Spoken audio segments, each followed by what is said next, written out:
Assalamualaikum warahmatullahi wabarakatuh.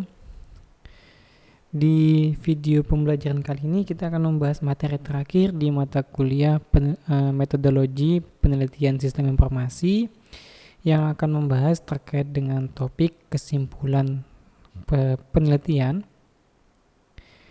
Adapun target capaian pembelajaran dari pertemuan kita kali ini, ya teman-teman nanti kita harapkan sudah mampu menjelaskan bagaimana proses penarikan kesimpulan dan juga membuat proposal penelitian yang ada di sub CPMK 8.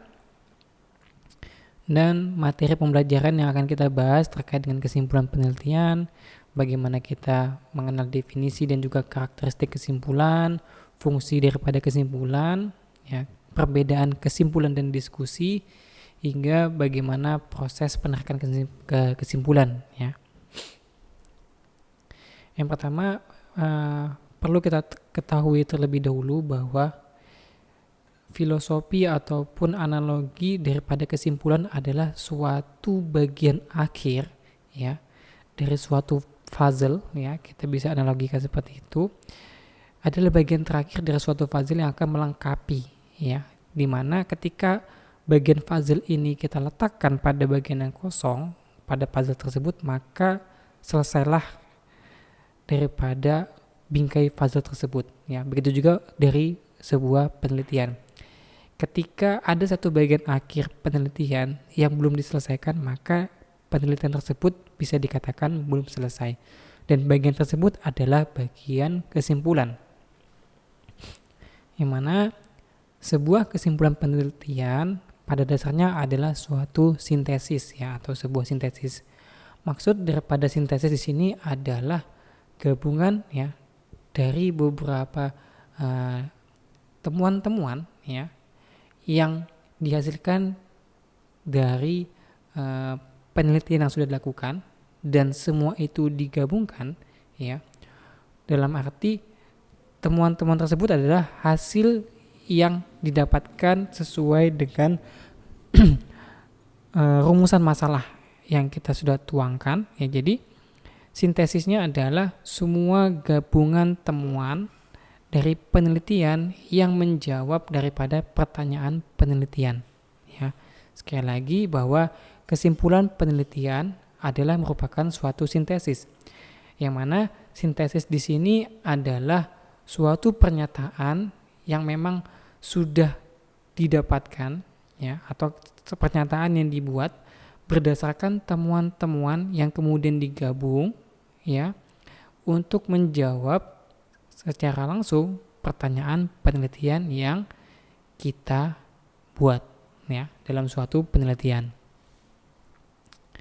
Adapun karakteristik kesimpulan, ya, relevan di sini bermaksud adalah harus sesuai dengan rumusan permasalahan penelitian yang diuraikan, ya. Jadi tidak boleh bertolak belakang ataupun memang berbeda dengan apa yang menjadi permasalahan, ya. Kemudian dia sifatnya spesifik, ya. Kemudian berdasarkan data, ya. Namun kalau di bidang sistem informasi belum tentu semuanya menggunakan data, ya. Kalau kita menggunakan dalam bidang pengembangan sistem belum tentu menggunakan data seutuhnya, tetapi data ini akan menjadi penting, ya, ketika memang ada data-data yang memang mendukung kesimpulan kita nantinya, yaitu perlu dicantumkan. Kemudian kesimpulan harus bisa diukur dan diverifikasi, ya. Jadi apa yang kita nyatakan di dalam kesimpulan itu harus bisa ditampakkan seberapa kebenarannya, ya. Itu sudah harus bisa dibuktikan. Nah, dan kesimpulan merupakan sesuatu yang sangat jelas dan dapat dipahami, ya.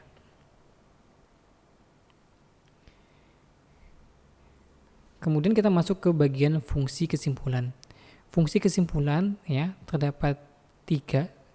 Yang pertama, bagaimana dengan kesimpulan ini akan memberikan jawaban akhir, ya, pada pertanyaan penelitian. Jadi tidak ada narasi lain setelah bagian kesimpulan di dalam suatu penelitian. Kesimpulan adalah akhir daripada penelitian yang dilakukan, ya. Karena tadi kesimpulan adalah sintesis yang merupakan gabungan dari temuan-temuan hasil penelitian yang akan menjawab pertanyaan penelitian secara langsung, ya. Kemudian kesimpulan memiliki fungsi yang kedua, yaitu menjadi dasar rekomendasi dan juga implikasi atau konsekuensi yang mungkin ditimbulkan dari hasil penelitian yang sudah dilakukan, baik ini sifatnya teoritis ataupun secara praktis, ya. Dan menjadi penutup penelitian yang logis karena sudah menuangkan berbagai macam temuan yang dinyatakan, ya. Dan ini akan sangat relevan dengan rumusan masalah.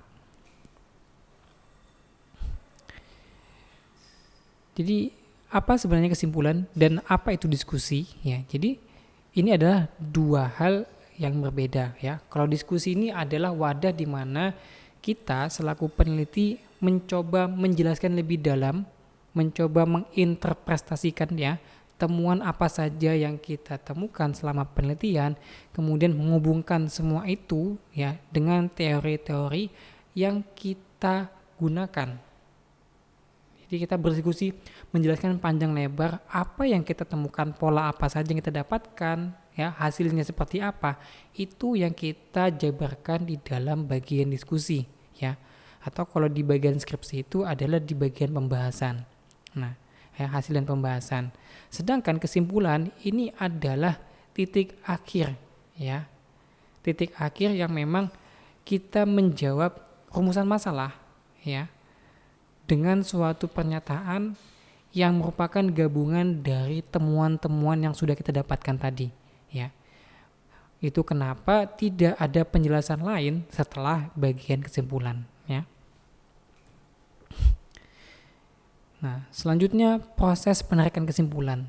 Secara sistematis, ya, langkah-langkahnya dimulai dengan tinjauan ulang tujuan dan juga pertanyaan penelitian yang harus kita pastikan, ya. Kemudian kita mencari sintesis atau rangkaian temuan kunci kita selama penelitian. Setelah itu kita dapatkan, kita mencoba mengklasifikasikan, ya, temuan-temuan tadi berdasarkan pertanyaan penelitian kita. Mana temuan yang akan menjawab pertanyaan A, B, dan C. Itu semua kita harus kelompokkan, ya. Dan pastikan apa yang kita temukan atau yang kita lakukan ini semua sudah mengcover atau bisa menjawab daripada pertanyaan penelitiannya. Jadi kalau misalkan ada satu pertanyaan penelitian yang belum terjawab, ya, atau terlewatkan, maka bisa dibilang penelitian tersebut belum selesai karena secara kesimpulan tidak mungkin bisa dibuat, ya, karena ada bagian yang belum terselesaikan. Nah, selanjutnya kita memformulasikan kesimpulan tersebut dan memvalidasi logika, ya, dari awal apakah semua bagian ataupun pertanyaan sudah terjawab dengan jelas, kemudian juga digunakan bahasa-bahasa yang tepat, ya, untuk menjelaskannya. Jadi apa yang kita tuangkan di dalam kesimpulan ini adalah suatu ringkasan yang memang benar-benar singkat namun dia efisien dan informatif untuk menjawab semua rumusan masalah. Nah, perlu diperhatikan ada kesalahan-kesalahan teknis yang memang seringkali terjadi di dalam kita melakukan penarikan kesimpulan, ya, dimana mulai dengan kita membuat kesimpulan yang tidak menjawab langsung pertanyaan penelitian, jadi kita kayak bertele-tele gitu, atau kita malah keluar konteks daripada pertanyaan. Apa yang menjadi pertanyaan namun kita tidak menjawab dengan tepat pertanyaan tersebut, ya. Jadi dia malah melebar, ya, dan cenderung bisa jadi tidak sama sekali menggambarkan apa sih yang kita lakukan terhadap rumusan masalahnya. Kemudian kita bukannya menjawab dengan menggabungkan temuan-temuan kita, tetapi kita malah mengulang hasil analisis atau kita mengulang hasil diskusi kita pada bagian diskusi tadi, ya, tanpa kita melakukan atau membuat yang namanya sintesis yang memadai untuk membuat suatu pernyataan kesimpulan. Ya, itu juga salah satu bentuk kesalahan teknis. Dan yang ketiga adalah kita seringkali tidak sadar menambahkan pernyataan-pernyataan baru yang memang ini tidak menjadi konteks daripada penelitian yang kita lakukan. Ya, ini seringkali tidak disadari bahwa apa yang kita nyatakan dalam bentuk ini adalah bentuk opini, ya, bukan suatu fakta. Ini masih dalam bentuk pernyataan daripada penelitinya, ya. Ini ditambahkan dan kita tidak sadar bahwa pernyataan tersebut keluar daripada konteks rumusan masalahnya. Ya, ini juga tidak boleh. Nah, coba kita lihat ya. Jadi ini misalkan permasalahan ya. Oke. Ini slide-nya sepertinya terbalik ya. Jadi saya tunjukkan dulu. Ini adalah contoh kasus ya. Contoh kasus kesimpulan penelitian. Ini adalah lanjutan daripada materi sebelumnya ya. Topiknya masih sama, bagaimana kita menerapkan metode prototype untuk sebuah sistem monitoring dan juga evaluasi stunting di puskesmas ya. Rumusan ataupun latar belakang masalahnya ada 3 hal. Yang pertama, pengolahan data yang tradisional, keterlambatan laporan, dan sulit dalam melakukan monitoring. Kemudian kita fokus ke bawah, tujuannya yang mau kita propose ya, atau kita bawa adalah bagaimana kita membangun monitoring stunting. Ya. Nah, sekarang kita coba fokus bagaimana kita melihat kesalahan-kesalahan ya tadi dalam membuat kesimpulan. Yang pertama, kesalahan karena tidak menjawab secara tepat ya apa yang menjadi rumusan masalah. Ya. Jadi kita misalkan hanya membuat suatu pernyataan bahwa sistem informasi ini berhasil dikembangkan dengan berbagai fitur yang inovatif dan efisien. Nah, ini sangat abstrak dan ini juga terlalu umum. Ya, kita bisa menambahkan bahwa apa saja yang sudah kita bangun ya memang untuk mengakomodir ya permasalahan tadi terkait dengan pengolahan data, kemudian bagaimana keterlambatan pelaporan dan juga monitoring secara kesulitan dalam lakukan monitoring. Nah, itu yang harus kita jelaskan sebenarnya ya, bukan kita hanya menyatakan pernyataan yang inovatif ataupun efisien, tidak seperti itu ya. Jadi ini sebenarnya tidak menjawab daripada pertanyaan penelitian. Selanjutnya, kita mengulang hasil analisis tanpa melakukan sintesis yang memadai. Ya. Misalkan kita membuat suatu pernyataan kesimpulan, ya. Jadi sistem ini memungkinkan para pengguna untuk mengakses data dengan lebih cepat dan efisien, meningkatkan kualitas monitoring stunting. Ya. Ini juga salah satu analisis singkat ya, tanpa menjelaskan ataupun memberikan detailnya seperti apa ya, atau mungkin cara menarasikannya juga tidak pas ya. Jadi ini seakan hanya menjadi sebuah opini gitu ya. Nah, yang ketiga, menambahkan argumen baru. Jadi tadi konteksnya karena kita adalah fokusnya tentang permasalahan pengolahan data, kemudian bagaimana kita melakukan pelaporan yang terlambat ya, dan juga kesulitan dalam monitoring ya. Seharusnya kita fokus ke permasalahan tersebut. Nah, di sini tapi kita mencoba nih menambahkan ya untuk mungkin agar terlihat lebih bagus ya narasinya, kita tambahkan nih, selain itu sistem ini juga dapat diimplementasikan di berbagai bidang kesehatan lainnya. Nah, sepertinya hal-hal yang seperti ini tidak perlu ditambahkan karena di kesimpulan kita memang dituntut untuk bisa spesifik ya dan relevan dengan apa yang dinyatakan atau dituangkan dalam rumusan masalah ya. Nah, ini tadi. Jadi kalau kita mau coba susun ya contoh kasus kesimpulan penelitian dan bagaimana menarik kesimpulan penelitian berdasarkan tadi tahap-tahap yang sistematis tadi ya, dimulai dengan kita meninjau tujuan yang kita ingin lakukan ya, dan juga pernyataan ataupun pertanyaan penelitiannya ya, kita harus cek di mana di sini kita fokusnya adalah bagaimana sih mengatasi masalah pengolahan data tradisional, keterlambatan pelaporan dan juga kesulitan dalam monitoring ya. Kemudian sintesis temuan kunci dari penelitian terdahulu ya. Jadi kita coba nih lihat juga ya sintesis ataupun hasil-hasil penelitian terdahulunya deh kita lihat juga ya, sebelum kita coba kembangin lagi ya. Kalau bisa kita terus kembangin apa inovasi atau temuan-temuan yang bisa kita tambahin dari topik permasalahan ini ya. Kan sudah kita bandingin dengan penelitian terdahulu, dan kita coba kembangin nih apa kira-kira yang bisa kita kembangkan lagi ya. Walaupun tidak spesifik tidak apa-apa, yang penting kita bisa membuat sintesis baru atau temuan-temuan baru gitu. Ya. Karena konteksnya terkait dengan pengolahan data tradisional yang menyebabkan keterlambatan pelaporan dan juga kesulitan dalam monitoring ya. Kemudian pastikan nih apa yang sudah kita temukan di dalam penelitian yang sudah kita lakukan ya, ini semua menjawab daripada poin-poin permasalahan ya. Dimana terkait dengan sistem monitoring stunting ini perlu diinovasi untuk mengatasi masalah pengolahan data ya, dan juga ini perlu dilihat kembali keterkaitannya dengan penelitian sebelumnya, apakah memang sudah dilakukan atau belum ya. Jadi setidaknya kita bisa memastikan bahwa apa yang kita lakukan saat ini memberikan perbedaan ya, walaupun sedikit dari penelitian sebelumnya. Jadi kita bisa menambahkan kebaruan di sana. Nah, di saat melakukan formula kesimpulan ya,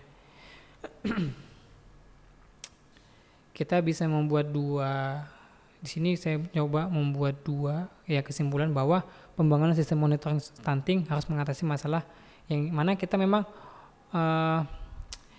di sini menyebutkan ya bahwa permasalahan pengolahan data tradisional yang menyebabkan keterlambatan pelaporan dan kesulitan dalam monitoring ini menjadi fokus utama kita.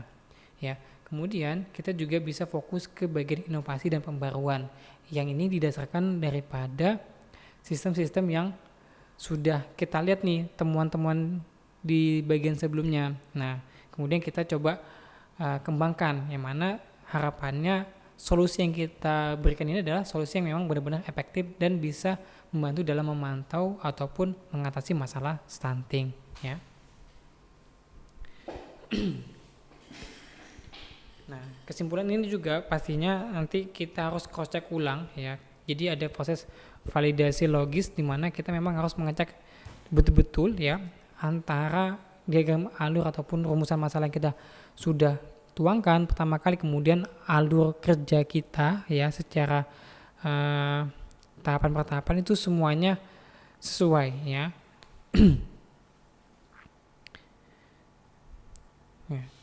Hingga pada bagian akhir ya, di penarikan kesimpulan kita bisa membuat beberapa pernyataan kesimpulan ya. Jadi di dalam kesimpulan bukan masalah berapa jumlah pernyataan yang harus kita buat, tetapi yang menjadi patokan adalah intinya semua pertanyaan ya di dalam rumusan masalah itu harus terjawabkan. Ya, jadi kalau misalkan nih di rumusan masalah menggunakan satu perkataan ya yang memang di dalamnya ternyata terbagi-bagi dalam ada misalkan tadi terkait dengan pengolahan data, kemudian ada terkait dengan pelaporan dan juga terkait dengan monitoring. Sebenarnya itu adalah 3 hal di dalam satu pernyataan. Nah, kita bisa saja nih membuat kesimpulannya satu bagian ya yang cukup panjang, atau kita memang bagi permasalahan yang ada di dalam rumusan masalah. Itu juga boleh. Jadi intinya kita pastikan bahwa kesimpulan kita ini sudah menjawab semua permasalahan yang ada di bagian rumusan permasalahan. Ya, jadi misalkan kita fokus pertama kita ngomongin peningkatan efisiensi proses monitoring stunting ya, di mana di dalamnya kita sudah bahas include dari pengolahan data, kemudian solusi untuk keterlambatan pelaporan dan juga monitoring ya. Di situ kita jelasin nih, entah kita membuat dashboard real time ataupun notifikasi otomatis ya. Di sini yang mana ini semua adalah solusi yang coba kita tawarkan dari ketiga permasalahan tadi ya. Nah, kita juga bisa nih, karena tadi kita menggunakan metode prototype, kita coba ulas terkait dengan metodenya sendiri ya. Seberapa baik metode yang kita gunakan dalam mengembangkan sistem tadi ya. Bagaimana itu kita coba jelasin juga, itu boleh ya. Misalkan karena metode prototype ini banyak melibatkan pengguna di dalam pengembangannya, maka kita coba menuangkan ya bahwa dengan adanya proses iteratif dari prototipe ini didukung dengan keterlibatan pengguna yang sangat erat, ya ini akan sangat membantu dan sangat bermanfaat dalam pengembangan sistem. Ya, itu juga bisa dijelaskan di dalam bagian kesimpulan. Ya, yang penting semua permasalahan itu semua sudah dijawab. Ya. Baik, mungkin sampai di sini materi terkait dengan kesimpulan penelitian, dan saya rasa cukup sampai di sini materinya. Saya akhiri, wassalamualaikum warahmatullahi wabarakatuh.